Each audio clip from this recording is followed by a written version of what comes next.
Have you ever wondered what happens when an entire civilization finds itself on the brink of collapse? Fighting a war, not with armies, but with ideas, and on three different fronts.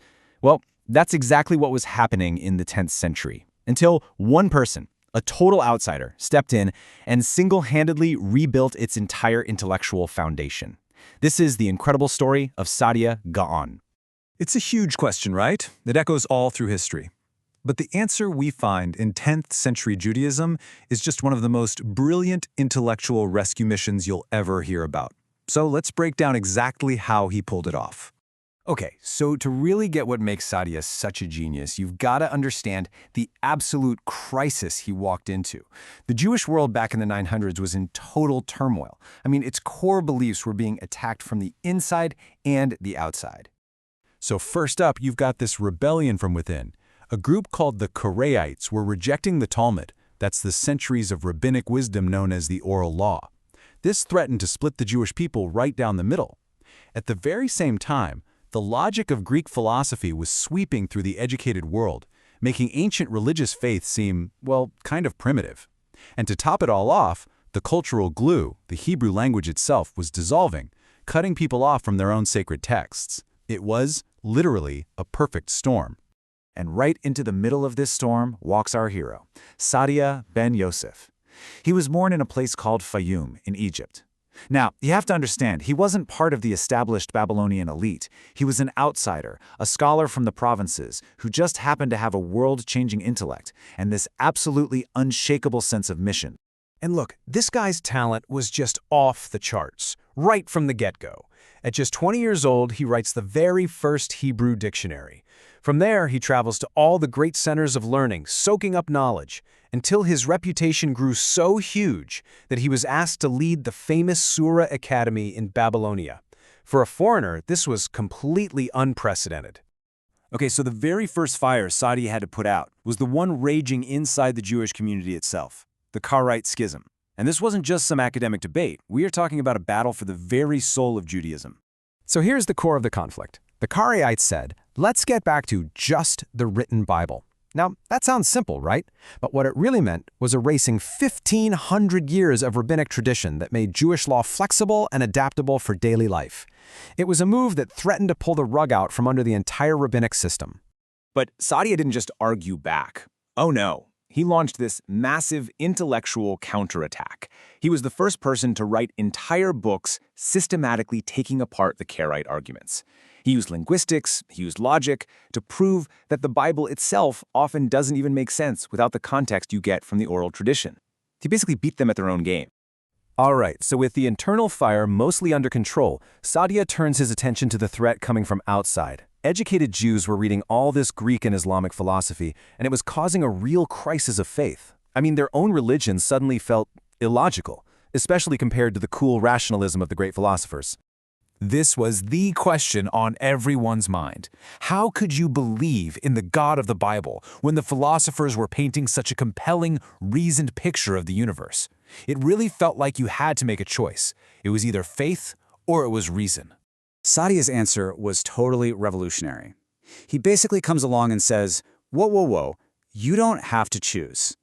In his masterpiece, The Book of Beliefs and Opinions, he makes this incredibly bold claim that reason and revelation are just two different paths leading to the exact same truth. This was the first time anyone had tried to systematically weave Jewish theology and philosophy together. And get this, to prove his point, he doesn't shy away from philosophy. He dives right in. He decides to take the most powerful weapon in his opponent's arsenal, Aristotle's logic, and use it to defend the rationality of his own faith. Okay, so a quick sidebar on this. Aristotle came up with a system called the categories. It's basically a toolkit for defining anything that exists in the physical world. He said you can describe any object by asking a bunch of questions. What's its quality? What's its quantity? Where is it? When is it? You get the idea. Together, the answers give you a complete picture of physical reality. And this is where Saadia makes his brilliant intellectual judo move. He says, you know what? You're right. Aristotle's categories define everything. Everything physical. But God, by definition, isn't physical. God has no quantity, no location, no time. He exists completely outside of that entire system. With one single move, Saadia used the philosopher's own logic to prove the absolute, non-physical nature of the Jewish God. It was just genius. So finally, Saadia turned to that third crisis, the cultural decay. Because most Jews spoke Arabic in their daily lives, the Hebrew language was starting to wither away, and with it, that direct connection people had to the Bible and to prayer was fading. So how does he fix this? Well, he basically becomes a one-man innovation machine. He starts by creating the first ever comprehensive Hebrew dictionary, giving scholars and poets the tools they desperately needed to bring the language back to life. But he was also a total pragmatist. He knew most people weren't going to relearn fluent Hebrew overnight. So he did the next best thing. He brought the Bible to them. He created the very first translation of the Bible into Arabic, and he even added a commentary to explain its deep philosophical ideas. And he didn't stop there. He totally revolutionized legal writing. You see, before him, legal rulings were kind of scattered all over the place. He came in and created the first systematic books of Jewish law, all organized by topic, like a book on inheritance or a book on contract law. He brought order and clarity, a method that would go on to influence the great Maimonides himself. And all of this really boils down to his most famous quote. For Saadia, Jewish survival, especially living in exile, wasn't about land or political power. It was all about their intellectual and spiritual heritage. The Torah, in the biggest sense of the word, the texts, the laws, the ideas, that was the portable homeland of the Jewish people. So when you step back and you look at the whole picture, what Saadia pulled off it's just mind-blowing. He didn't just patch up a few holes in a sinking ship. He redesigned the whole vessel, creating a new framework for Judaism that was both deeply traditional and refreshingly modern, both rational and full of faith. Think about it. He faced down the internal challengers. He built that bridge between Athens and Jerusalem. He made the Bible a living, breathing book for the average person, and he invented entirely new ways to write about Jewish law and language. He created a Judaism that was robust, confident, and intellectually vibrant enough to thrive in a complex world, setting the stage for the next 1,000 years of Jewish thought. And all of that leaves us with one final thought.